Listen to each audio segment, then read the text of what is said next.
Hoy traemos desde Más Madrid una propuesta para modificar la Ley de Cooperativas de la Comunidad de Madrid.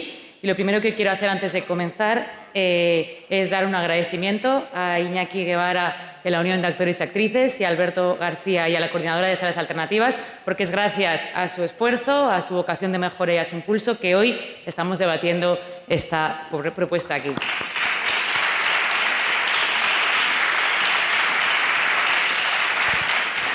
La Comunidad de Madrid es uno de los focos de España en el que existe un mayor número de proyectos vinculados a lo que conocemos como escena off. Son, por ejemplo, compañías de teatro o de danza que actúan en las salas alternativas, grupos de música que tocan en cualquiera de las salas de pequeño o mediano formato o colectivos de artistas visuales que están en galerías independientes. Son iniciativas culturales cuyo objetivo no es, en primer lugar, un beneficio económico, sino que su misión está vinculada a la creación, a la difusión y a la promoción de la cultura. Todos estos son proyectos que nutren la escena a nivel creativo y dan cabida a propuestas experimentales, son plataformas que sirven para incorporar a las nuevas generaciones de creadores, realizan una función de formación y pedagogía donde muchas veces lo público no llega y acercan la cultura a públicos muy amplios. Es decir, son agentes privados que realizan una función pública y que contribuyen junto con lo público al ejercicio de los derechos culturales. La cuestión es que todos estos proyectos que reciben financiación pública y que dinamizan buena parte de la escena cultural madrileña, están a día de hoy en un limbo legal, porque no existen figuras jurídicas que se adapten a la realidad intermitente de su práctica cultural. La intermitencia, como sabemos, es propia del trabajo cultural, no es un problema, sino que es una singularidad. Por lo tanto, no se trata de luchar contra la intermitencia, sino que se trata de adaptar los marcos legales a su existencia. Y esto es precisamente lo que vamos a hacer hoy. Adaptar la legislación sobre cooperativas para que reconozca una figura societaria que permita a todos estos proyectos desarrollar su actividad bajo el amparo de la ley como cualquier otro profesional. Como no se suele conocer la carrera de obstáculos que supone ser una cooperativa cultural, vamos a intentar explicarlo para que podamos entender la necesidad de modificar la ley. Cuando se constituye una cooperativa de trabajo asociado, se puede optar por acogerse al régimen de autónomos o al régimen general. Si se opta por una cooperativa de autónomos, las responsabilidades societarias se comparten exactamente igual que en cualquier sociedad mercantil, pero cada socio trabajador cotiza individualmente. Pero si se elige una cooperativa de régimen general, se produce una paradoja, porque los socios, además de socios, también son trabajadores por cuenta ajena, es decir, son empleadores de sí mismos. ¿Qué implica esto? Que cualquier empresario, sea autónomo, sociedad limitada o autónoma o cooperativa de autónomos, puede dar de alta y baja en la seguridad social según sus necesidades. Sin embargo, las cooperativas por cuenta ajena tienen que tener a todos sus socios dados de alta permanentemente. Y esto es lo que tratamos de resolver. Voy a poner un par de ejemplos.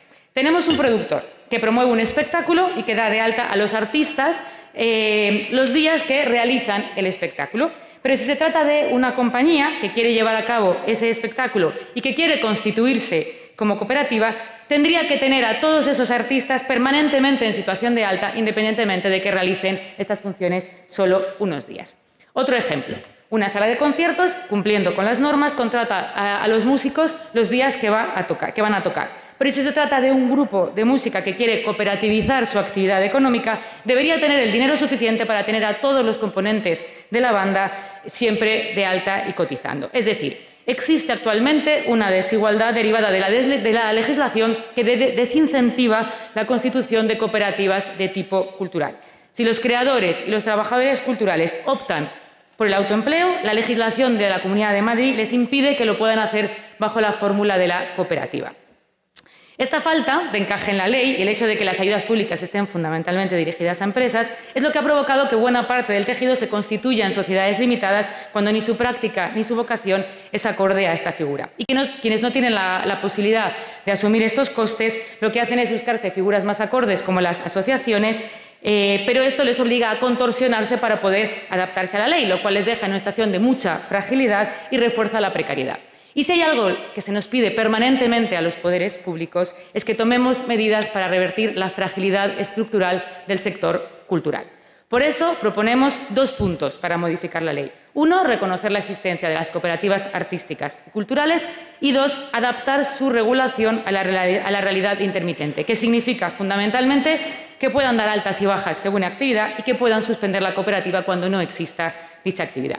Muchas veces lo que nos sucede a quienes trabajamos en el ámbito autonómico es que todo aquello que tiene que ver con las condiciones del trabajo cultural nos supone cierta frustración porque no podemos hacer todo lo que quisiéramos hacer para mejorarlas. Pues bien, dentro de las pocas competencias que tenemos en este ámbito se encuentra precisamente adaptar las cooperativas de trabajo asociado al trabajo cultural. Podemos mejorar la ley para que proyectos de autoempleo cultural puedan ser viables y para que los profesionales puedan sostener proyectos económicamente rentables a la par que realizan una importante función social de promoción cultural. Esta propuesta que traemos es fundamentalmente de carácter técnico, pero como todo lo técnico tiene un importante alcance político.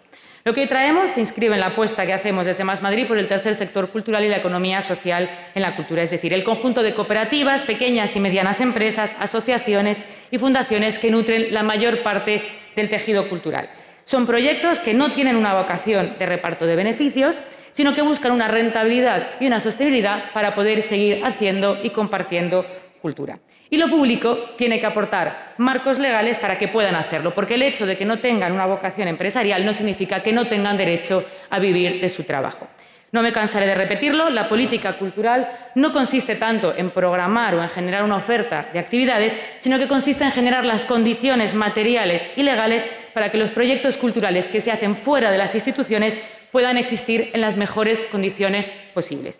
Y de esto va esta proposición de ley. Miren, el sector cultural es de los sectores que más ha sufrido con la pandemia, una pandemia que puso de manifiesto y que agravó sus debilidades estructurales. Ahora estamos camino de la normalidad, comenzamos a estabilizar las programaciones, los festivales recuperan su funcionamiento, pero no hay que olvidar que si el sector ha llegado hasta aquí, ha sido gracias a su propio esfuerzo, sin apenas contar con apoyo durante todo este tiempo. La legislación no estuvo lista para sostenerlos y no existieron apenas ayudas para compensar los cierres y las reducciones de aforo. Por eso, ahora tenemos que devolver todo ese esfuerzo y legislar para mejorar sus condiciones estructurales. El azar ha querido que mientras estamos aquí debatiendo las cooperativas artísticas, en el Congreso hoy se ha debatido el Real Decreto con el que se trasladan algunas de las cuestiones que se incluyen en el informe de la Subcomisión del Estatuto del Artista y del Profesional de la Cultura. Aquel informe supuso un hito en la historia de la política cultural de nuestro país, porque se reconocía la intermitencia del trabajo cultural y la necesidad de adaptar los marcos legales y fiscales, porque se abordó de modo transversal para poder resolver los problemas de todos los profesionales, independientemente de si venían de las escénicas, de la música, del cine o del cómic, y muy importante porque se hizo con el acuerdo de todos los grupos políticos. Y esto fue así porque se puso el interés del sector en el centro. Lo importante fue resolver los problemas estructurales del sector. Lo mismo que proponemos hoy para regular las cooperativas artísticas y adaptarlas a la realidad intermitente del sector cultural.